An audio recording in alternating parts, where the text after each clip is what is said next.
অসুস্থতাজনিত কারণে বাংলাদেশের কারাগারে মৃত এক ভারতীয় নাগরিকের মরদেহ চাঁপাইনবাবগঞ্জের সোনা মসজিদ স্থলবন্দর দিয়ে ফেরত পাঠানো হয়েছে। শুক্রবার বিকেল ৩টার দিকে দুই দেশের সংশ্লিষ্ট কর্মকর্তাদের উপস্থিতিতে মরদেহ হস্তান্তর করা হয়। বিষয়টি নিশ্চিত করেছেন শিবগঞ্জ থানা পুলিশের ভারপ্রাপ্ত কর্মকর্তা গোলাম কিবরিয়া। ওই ভারতীয় নাগরিকের নাম বিজলি কুমার রায়। তিনি ভারতের বিহার রাজ্যের মুজফ্ফরপুরের বাসিন্দা। গত ১৫ই জানুয়ারি রাজশাহী মেডিকেল কলেজ হাসপাতালের প্রিজন সেলে চিকিৎসাধীন অবস্থায় মারা যান তিনি।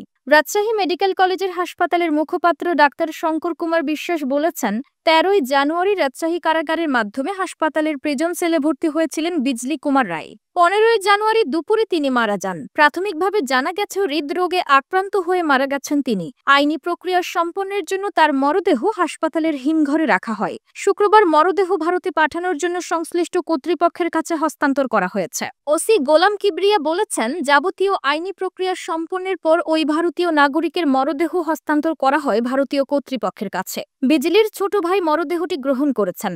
এই সময় দুই দেশের সীমান্তরক্ষী বাহিনীর সদস্য, পুলিশ এবং সংশ্লিষ্ট কর্মকর্তারা উপস্থিত ছিলেন।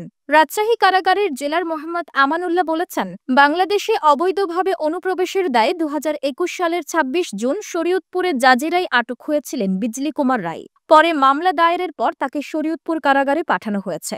২০২২ সালে ওই মামলার রায় হওয়ার পর শরীয়তপুর থেকে তাকে চাঁপাইনবাবগঞ্জ কারাগারে পাঠানো হয়। সেখানে বন্দী থাকা অবস্থায় তিনি অসুস্থ বোধ করলে রাজশাহী কারাগারে স্থানান্তর করা হয়। পরে রাজশাহী মেডিকেল কলেজ হাসপাতালের প্রিজন সেলে পাঠানো হয় চিকিৎসার জন্য।